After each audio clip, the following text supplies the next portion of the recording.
Assalamu alaikum wa rahmatullahi wa barakatuh. I've got here Brother Fahim from the Sufra organization. So tell me, Brother Fahim, what is it that you do here? What does your organization do? Okay, so normally we've been running for 7 years and we're a food bank. We do hot meals on site. We have a refugee resettlement program. We do employability courses, youth work, kids homework clubs, women's support groups, welfare advice.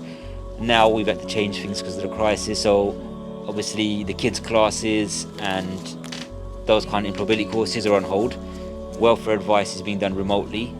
And on site here, we're now for the food bank packing and delivering, so keep people safe.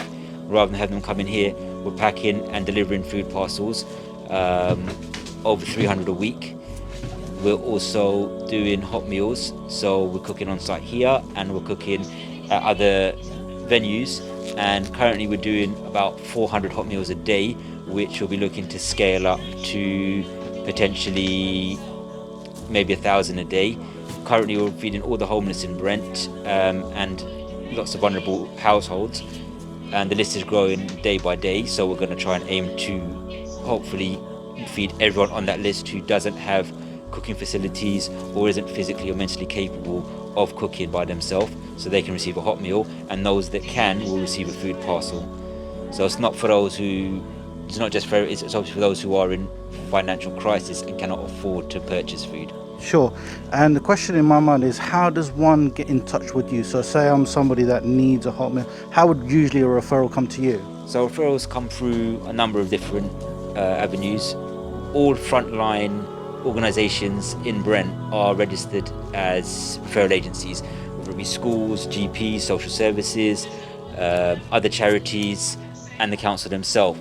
So if anyone who isn't in touch with any of those services, there is a direct number with local Brent Council. You call it up, they give you a quick 1-minute assessment on the phone, and they'll email us the voucher immediately, which normally would mean you come to the building and collect, but currently that means as soon as we get that data, we pick, we pack, and we aim to deliver to you within 2 days. Unfortunately, we can't do it on the day because we're getting 200 or so coming through a day. So to sort through that in a building this size with only a couple of volunteers allowed in because of social distancing makes things a lot harder. So we aim to get it to within 2 days of the phone call. We aim to get the parcels to your door. Sure. That sounds like a lot of work you do. Now, I've been following you on Twitter and seen the amazing work that you do, all the outreach work and stuff like that you do away from the situation. So tell me, what has the situation, what's the change been? What have you seen the biggest change? Well, demand went up in the first week by almost 250%, and that's growing day by day. So the demand for food aid is spiraling. It's not just because people can't get out, it's because people can't afford it, because the amount of people that are on 0-hour contracts, that have lost their jobs, that are struggling, even sometimes on furlough.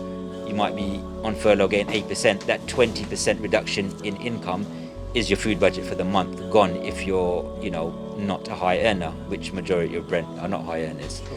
And secondly, I've noticed the generosity of people. All backgrounds, all walks of life are streaming through the door with donations or with offers of help and volunteering.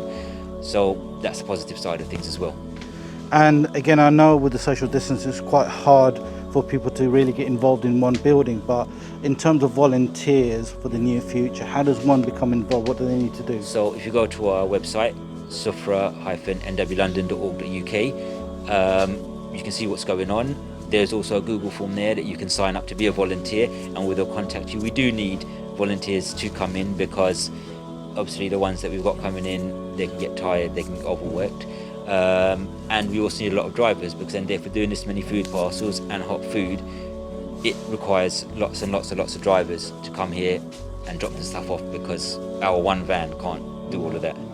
And again, we're in the early month of Ramadan. And again, what are you doing for the month of Ramadan? What have you got any special kind of specific project that you're doing? So normally our Ramadan fundraising and projects would be centered around our refugee program, because obviously majority of them are from Middle Eastern background, and we have of 800 individuals signed up to that refugee program that we support. But right now we're taking a different approach this year, and it's more about getting the Muslim community to help the local community. So forget this. This now is a time to break these barriers of race and religion and ethnicity, and everyone to just become one. Yeah, let everyone come and celebrate Ramadan together, whether they're fasting or they're not, because of that generosity, that general, thing that you feel during Ramadan, that spread. That was happening before Ramadan with every walk of life, and is increasing now with the Muslims, but also with everyone. So let's unite together and let's help. Let the mosques, which we are doing right now with a lot of mosques that used to feed people at iftar, they can't congregate. So they are sponsoring us and local restaurants with hot meals, which we can then deliver. So providing iftar for Muslims and non-Muslims, basically. Sure. That kind of thing. We are also, our food parcels that are going out to Muslim families are including a pack of dates so they can break their fast, little Ramzan books and workbooks for children to do at home, and we're trying to source a good quantity of meat so we can put in everyone's food parcels a little bit of meat so that they can have a nicer iftar for this month. Wow, that sounds amazing. And with your permission and with safety measures in place, could we have a look at your kitchen if it's available? Yeah, the kitchen is here. It's just The literally chef over is there. right now, Okay. So if you just walk into the kitchen, just tell us what kind of goes on in here. So this is our kitchen. Generally, every Friday we cook a 3-course hot meal where people come and eat. It's a community kitchen, so it's not just targeting homeless, it's targeting the local community, again under the ethos of breaking down these religious and ethnic barriers and getting everyone at the same table eating together. And it's what you see every race and religion sitting out there sharing a meal together.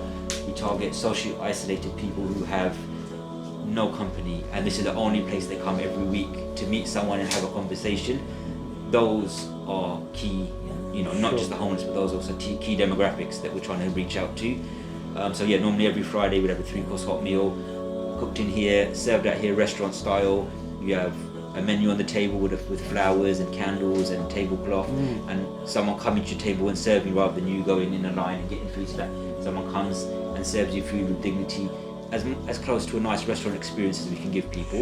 You have a kids corner, you normally have 10 to 15 little kids running around, so we have activities and special volunteers looking after them. But right now we're cooking about 150 meals a day from this kitchen.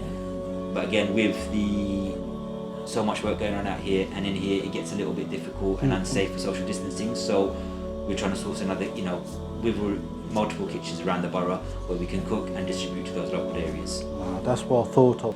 There's something like this when it opens your eyes in terms of what you guys are doing, and so much support is delivered by you guys. It's amazing, and I can't say enough, because I come from a sport background. I'm in a bit of a different background at the moment, but as much as I can as a member of the community, I love to help you guys. Like I said, I love to come down whenever you guys need and help you guys out. But this is Fahim from Sufra, so please, I'll put the links at the bottom of this video. Please click on the links, donate as much as you can. Obviously people can bring in food as well. Yeah, they can. There's donation bin out the front, so if they come between office hours Monday to Friday 10 to 4, I mean we're here longer, but just to be safe, and they can leave it in the bin and we can take it in. Sometimes if it's left overnight, people can get in there. And the bins, are they secure, or are they we'll have a look outside. They're normally wheelie bins, so people just drop it off, and at the end of the day when we close we bring it inside and empty it out. Okay, and they can do that on the weekends as well, right? Yeah, that'll be out there on the weekends as well. Okay. And in terms of the donations, is it only food that if you're they're dropping off, obviously we can take cash donations in person or donations online through our website.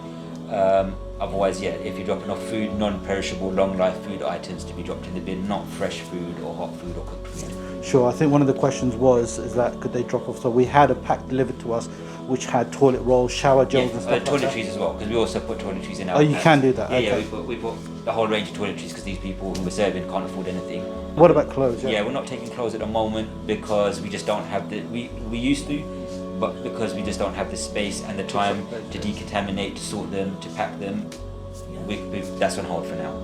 Great. Please do as best as you can to help the brothers and the sisters over here doing so much. Again, it's opened my eyes. I live literally not too far away, and to see such a small place, if you come down, it's not that big, is it? If you look from the outside, it's kind of like a little office, portal cabin. But the work that they do is equivalent to a whole village coming together. I'm telling you, because me being here just for half an hour has opened my eyes. Brother Fahim, thank you very much. Jazakallah khair. Assalamu alaikum wa rahmatullahi wa barakatuh.